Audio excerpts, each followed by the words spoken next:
Was if you have any questions, feel free to talk to us. Or if you want to talk to one of the three teachers, you're also welcome to do that. So basically, this admission is divided into two stages. The first stage is called discretionary places, and the second stage is called central allocation. So this stage will happen later, so I'm not going to talk about the second stage. I'm just going to focus on the first stage, discretionary places. Okay, so you are going to get this form today from the class teacher. So this form is important. Actually, there are two forms attached together. Sometimes parents are confused. So that's why I'm just going to talk a little bit about this form. So basically, there are two choices. So you can take this form to two different schools, but you have to pay attention which one is your first choice and which one is your second choice. So right here, if you look at this portion of the form, the order of preference is mentioned. Right here, the bottom part is the first one, and the upper part is the second one. So different students may have different order. That means for student A, for example, the first choice is at the bottom. But for student B, the first choice could be up here. So that's why you have to pay attention which one is the first choice and which one is the second choice.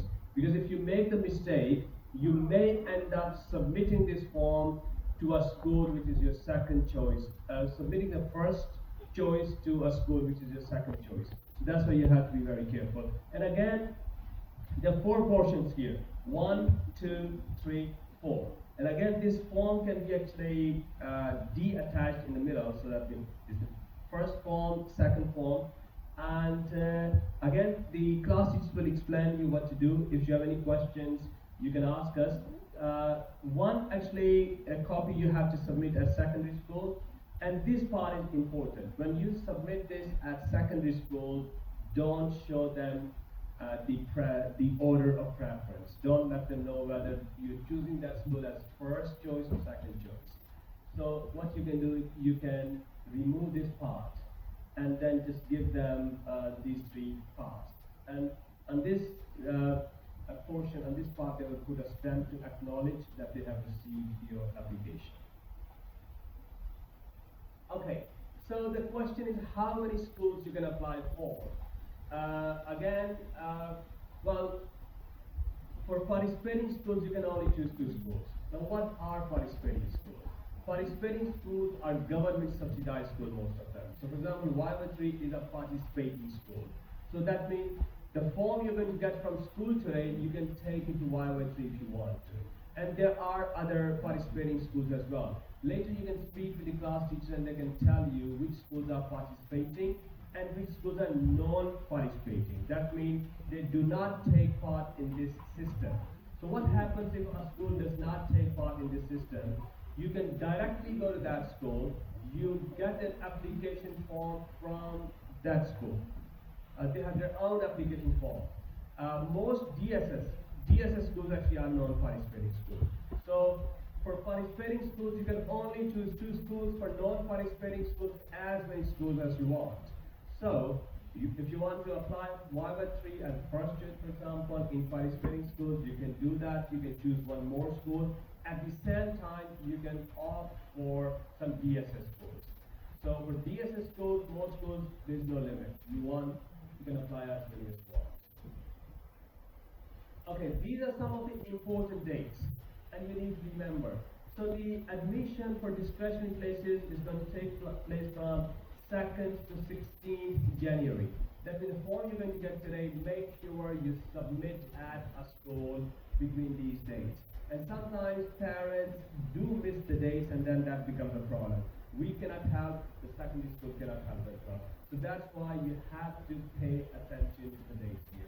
And then there will be interviews. Interviews will be from January to February. Again, different schools have different arrangements. We cannot give you the exact dates. So you check with the school. If you're going to apply in a DSS school, maybe you can visit their website, or there must be some other means of information. Get in touch with that school and try to get the information for the interviews. Okay, central allocation I mentioned before. Right now this is the first stage. The second stage will take place in April. So, this year what happened, the Education Bureau has made a little bit change. So you're applying in participating schools, they will let you know, the results will be out by this date. So you will know whether your child has been accepted in that school or not.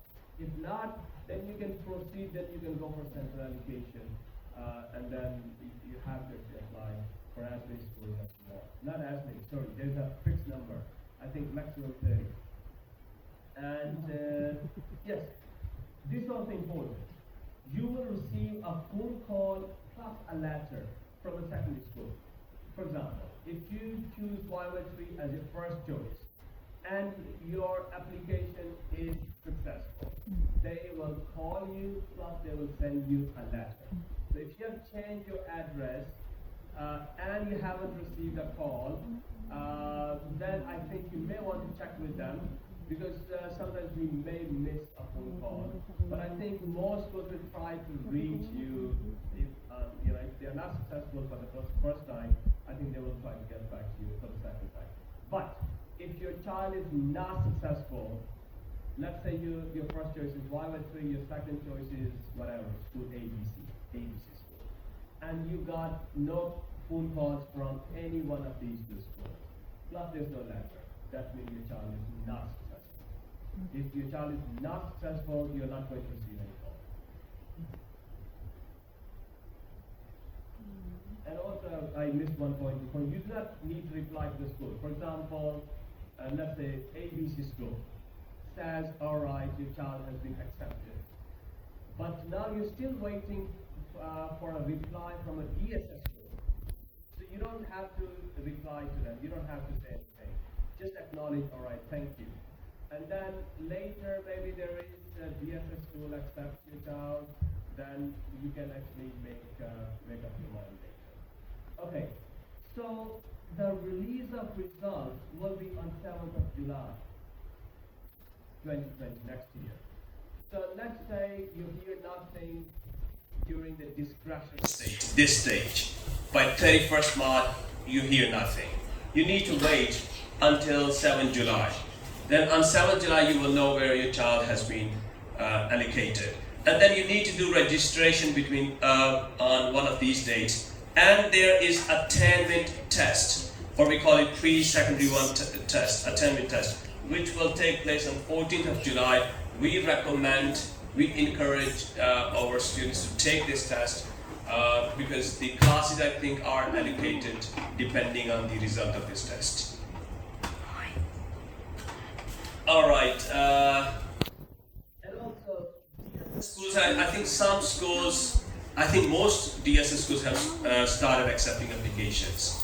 Why? Because this year there are some changes in the admission policy. So that's why most DSS schools have started accepting applications. If you haven't approached any DSS school, you should do so as soon as possible. And if a DSS school accepts your child, you'll have to hand in two things. The first one is student record form. Student record form normally we keep. And once you inform us that your child has been accepted by a school, any secondary school, we will hand in the original copy. So for the time being, we are not going to give the original copy to you, we'll keep it for the student record form. And also you need to sign a promising letter that you're not going to take part in central allocation. So these two things you need to do. This is the student record form I was talking about. This form is very important. So if you lose this, then again I think you have to go through a lengthy process. So this document is very, very important. So later, once you receive it from our school, you have to keep it intact.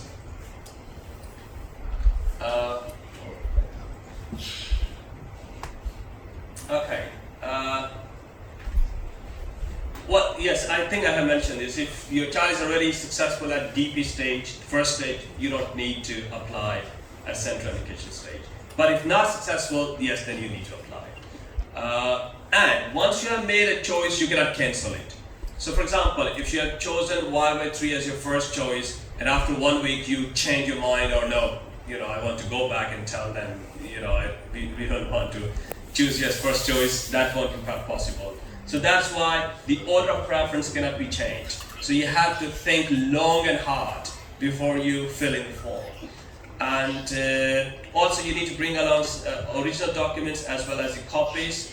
And if you lose form, which we do not encourage you to do that, because this form is very important. There is a replacement fee, plus it will take some time, and by that time some secondary school may have closed their applications. So again, keep these documents somewhere safe. Okay, one more thing. According to our experience, so if, for example, a school informs you or your child that they have been accepted, some students are so happy, so excited that they stop putting in a lot of effort in their studies, because they know that they have been accepted by whatever school.